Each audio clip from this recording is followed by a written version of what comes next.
Funding remains a significant challenge for Canadian startups.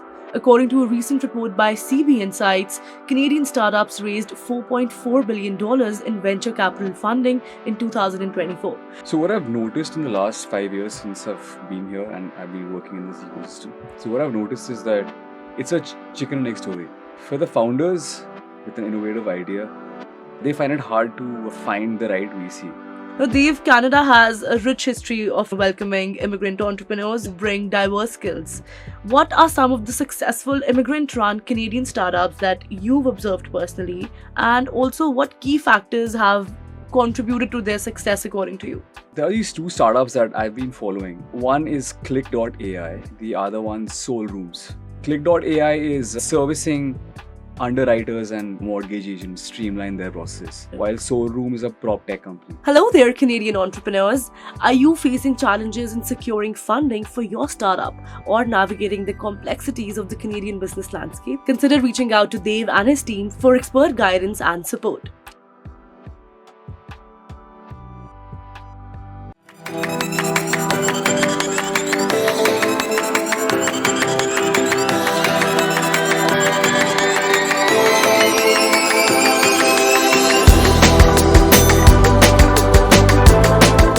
Hi, this is Kripa Anand, and welcome to the CanadianSME Small Business Podcast, where we explore the challenges and opportunities facing Canadian startups and provide insights to help entrepreneurs navigate the complex world of business. Now, funding remains a significant challenge for Canadian startups.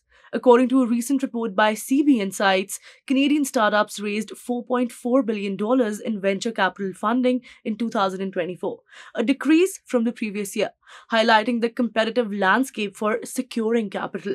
Joining us today is Dev Mitra, Managing Partner at Matrix Business Services Inc., a leading provider of startup advisory and business acquisition support services. Dev's expertise in navigating the Canadian startup ecosystem and his passion for helping entrepreneurs succeed make him a valuable resource for all of our listeners. Today, we'll delve into the key issues faced by Canadian startups, particularly in fundraising, explore notable grants and funding opportunities available to entrepreneurs, and discuss the sectors in Canada that demand attention from an innovation standpoint. So let's dive in. First of all, Dave, welcome to the podcast. How are you doing today? Very well, thanks. Great, it's our pleasure to have you. Now, Dave, fundraising is often cited as one of the biggest hurdles of Canadian startups, right? First of all, what do you think are some of the key challenges that entrepreneurs face when seeking funding, and what strategies can they employ to increase their chances of success? Sure. So what I've noticed in the last 5 years since I've been here and I've been working in this ecosystem, Right. so what I've noticed is that it's a chicken and egg story. Mm-hmm. For the founders with an innovative idea, they find it hard to find the right VC. Right. And on the other hand, the VCs tend to say that the startups don't have enough potential or do not have the right amount of What it takes to be there. Yeah. Yes.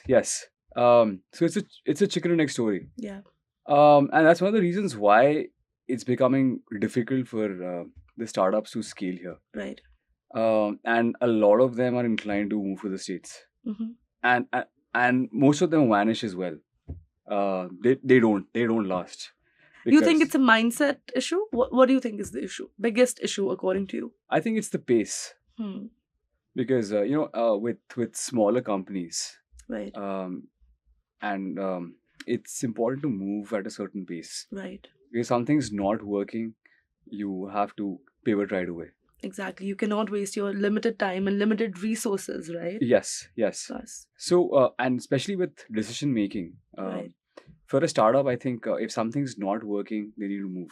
Right. Um, And you need to know when to take that final step. Absolutely. Right. And also with VCs, I think it's important that if the feedback has to be constructive and giving the startups the directional strength to pivot in a certain way.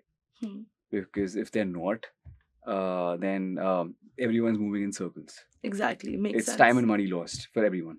Exactly. Those were some valuable insights, Dave. I think building a strong network and crafting a compelling pitch deck and understanding the investor landscape are very crucial for securing funding. Now, many startups rely on grants to fuel their early stage growth. Right. What are some of the most notable grants available to Canadian startups? Because I know a lot of listeners will be interested in this specific answer. Right. And how can entrepreneurs navigate the application process to increase their chances of again securing funding? So that's an interesting question, and uh, I've always been like asked the same question, that because everyone wants, like, Right. if there's free money out there, people want it. Exactly. But unfortunately, there are not many grants available for startups that don't meet a certain parameter. Like, there are general parameters for grants that are out there um, are for startups or for companies that have at least 2 million worth insurance. Right. But those are for companies that are already scaled, right? Right. And most of these grants are for people, for companies that are exporting, and they range between 50,000 to 500,000. Got it. But for startups in the software space, Right. there's very little opportunity. There's very little money out there. So they have to rely on local incubators and accelerators to help them Right. find the right investor. And it's a long haul. They have to find the right syndicate. Right. There's a lot of lobbying, and there's Networking around it. networking, 100%. Exactly. And they have to be in the they have to go to the right events, meet the right people, Right. and also find the right accelerators that can help them find the right Right. VC or the angel syndicate. That's a very helpful overview, Dave. I think understanding the various grant programs and the eligibility criteria can definitely help startup access valuable funding opportunities. And I completely agree with you. You never know when you're going to get your next lead, right? So Yes. going to the correct events, it's very important for networking. Now, Canada has a vibrant and diverse startup ecosystem with certain sectors showing significant growth and potential. What sectors in Canada, according to you, Dave, demand attention from an innovation standpoint? And also, what opportunities do you see for startups in these sectors to contribute to the Canadian economy and make like a global impact? So my personal opinion, and I might take a lot of flack for this, but I feel that like, people are confusing innovation with re-centralization. So, like, the stuff that's happening in India right now, like, innovation does not mean killing jobs, right? Of course, right. Right. So if that happens in Canada, in the grander scheme of things, everyone's failing. Well, that's not It'll be a innovation. big collapse, right? Yes, yes. So, like, in my opinion, the only sector that requires innovation at this point is healthcare. Um, life sciences in general requires a lot of boost, Right. requires a lot of innovation. Everything else is just fine on its own at this point. We don't need edtech. Like, really, like, we've just had enough of edtech. Definitely, it's a very different perspective, but yes, it stands true. And I think I completely agree that healthcare is something that that needs the center focus for innovation right now, because human health is at the top priority, right? It is. It is. Definitely. So, very interesting perspective. And also, I think identifying promising sectors and leveraging innovation can help startups gain a competitive edge and contribute to Canada's economic growth as well. Now, let's explore the challenges faced by immigrants, immigrant entrepreneurs specifically in Canada, Right. and the unique perspectives they also bring to the, startup ecosystem. Hello there, Canadian entrepreneurs. Are you facing challenges in securing funding for your startup or navigating the complexities of the Canadian business landscape? Consider reaching out to Dave and his team for expert guidance and support. Now, let's continue our conversation with Dave and learn more about the experiences of immigrant entrepreneurs in Canada.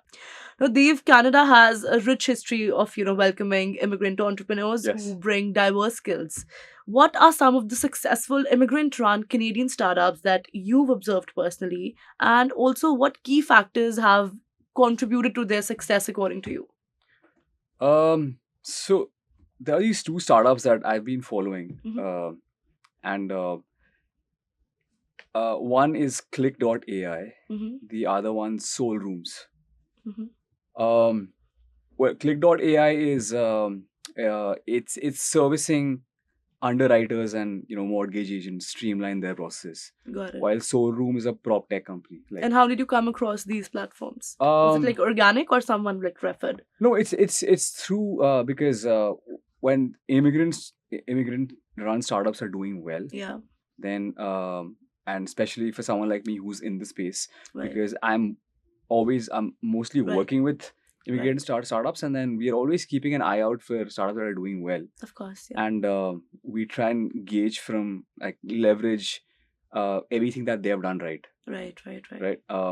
So for them, I think they understood the the product market fit very well, because Canada is, I think, mostly for immigrants, for anyone for that matter. If anyone has to make money, they're putting all their eggs in One basket. one basket, which is real estate.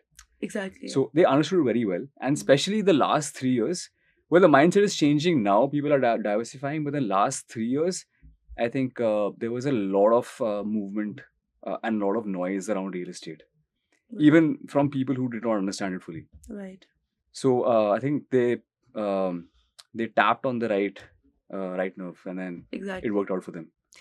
Great. Those were some, valuable insights and great examples, Dev. I think the resilience, innovation, and global perspective that immigrant entrepreneurs bring to Canada, it's first of all very unique and very important and invaluable asset for the startup ecosystem, especially for a country like Canada where the beauty lies in the diversity, right? Yes. Great. Now, as a business owner yourself, you understand the challenges of navigating the Canadian market. Right. What are some of the biggest challenges you've personally faced in, running your business, and how have you overcome these obstacles to, be where you are right now? So like I've worked in India for like close to 14 years before I came here. Right. Really? Yeah. Like Okay. What did you work in India? I was working in Delhi, Okay. and then because I grew up in Delhi, Right. and I was an intellectual property lawyer, so I have a legal background, and then I moved into a more consulting role. Got it. So it's a very, and we always worked with businesses back Right. in India, but I think the culture and the way people do business, like the working environment in general, Right. like from an employee and an employer perspective, is very different. Of course. Yeah. Like, for lack of a better word, I would say it's a lot more aggressive In Canada. back in India. yes, Yeah. like, and you would agree, right? Yeah. Right. That is what I asked. Canada. Yeah. Definitely. So I think sometimes it's hard to get things done, Right. but I think it's also a cultural thing. But I cannot complain because I chose to be here, Of course. Right. and I'm not claiming that I've run a business in India, but this is the first time I'm running a business, Right. and no one in my entire family has ever run a business. Right. So, but I still feel that I think at some level, I feel that the positive aggression is missing. Like for someone like me, like I'll be clocking 40 years on the 1st of November, but I still have the same energy that I used to have, like 19 years ago. Of course. Right. But I think I don't find it in a lot of the contemporaries that I come across. Right. Like sometimes, I mean, when you need something, like, people are not accessible. So especially for a small business, like, you need things on the go, like, right away. Of course. Right. So, And, also, how do you think that this positive aggression can come to Canada? Perhaps more immigrants. Perhaps more immigrants. Of course, that might be the answer. You never know, right? Yeah. Which is not the right answer. Which is not the politically correct answer, but it is what it is. The Canadian government won't be happy with this answer, but okay. Those are, again, some valuable lessons, Dev. And I think adaptability, resilience, and a willingness to learn, from setbacks are essential qualities for any entrepreneur out there, no matter which country you're present in. Right. All right, let's take a quick break here. And when we return, we'll dive into the key takeaways from today's discussion and hear the piece of advice Dev has to offer for all the entrepreneurs. Hey, you think you know UPS? Yeah, that's us. Everybody knows that. You know what you didn't know? This. Okay, try to keep up. Ocean, us. Ground, rail, air, so us. Guess who?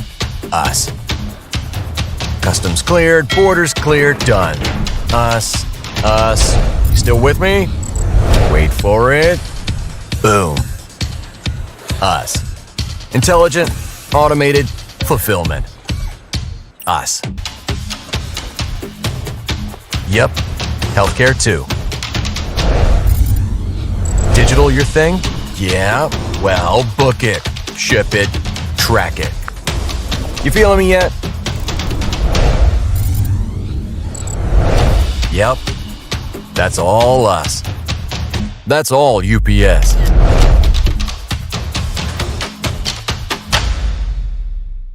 Welcome back, listeners. Let's dive into the conversation. Now, Dev, your insights on fundraising challenges, grant opportunities, and the importance of innovation, along with your personal experiences as an entrepreneur, have been incredibly valuable. If there's one key message that you want listeners to take away from our discussion today, Right. what would it be and why? The only thing I've learned as an entrepreneur in the last 5 years, Right. and regardless of where you are, regardless of any geo, Right. I think if there's an obstacle, there's always an opportunity in the obstacle. Right. Like the silver lining. there is a silver lining, and I think you somehow have to figure out a way to spot it. Right. Like we've been through like a lot in the last 5 years. Definitely. Like honestly, like I can't stop talking about like the stuff that we've been through, and every time we've come out stronger. Definitely. That's a very powerful message, Dev. Yes. I think embracing lifelong learning, Yes. adapting to change, and seeking support from mentors and advisors can empower entrepreneurs to navigate the complexities of the business world and achieve their goals. Now, before we let you go, one final question. Yes. If we give you a time machine right now, would you Yes. go in the past or would you go in the future? And what is that one thing in your entrepreneurial journey that you would like to change or maybe see? No, yeah, I don't think I would want to go back, man. So in the future. Yeah, I would go in the future. Like, I think I've learned to embrace uncertainty, and that brings out the best in you. Definitely. That really pushes you, like. Of course. So I think, I'm okay to embrace uncertainty. Wow, that's a very powerful message. It has been a That's pleasure life, having right? you. Like- That is life. You cannot run away back from it, right? It's right there in front of you. So definitely, that is why I said it's a very powerful message, and I'm sure a lot of our listeners will resonate with it. They'll relate with it, and all of your answers have been pretty candid. And definitely, we'll do an episode 2.0 for deeper insights and deeper conversations. But it has been a pleasure having you on the podcast, Dev. Thank you so much for being Well, here. thank you so much. Appreciate it. It was a very wholesome conversation. Thank you. That was an insightful conversation with Dev Mitra, managing partner at Matrix Business Services, on the challenges and opportunities facing Canadian startups, the importance of innovation, and the valuable contributions of immigrant entrepreneurs to the Canadian economy. Thank you so much for tuning in to the Canadian SME Small Business Podcast. We really appreciate your continued support. Also, be sure to subscribe to our podcast for more expert insights and resources that can help your business thrive. You can also visit our website, CanadianSME.ca, for more such valuable information and tools. And lastly, a very special thank you to our podcast partners, RBC, UPS, and Google, for their ongoing commitment to empowering small businesses across Canada. Until next time, keep innovating and striving for success, and we'll see you in the next episode. Kripa Anand signing off.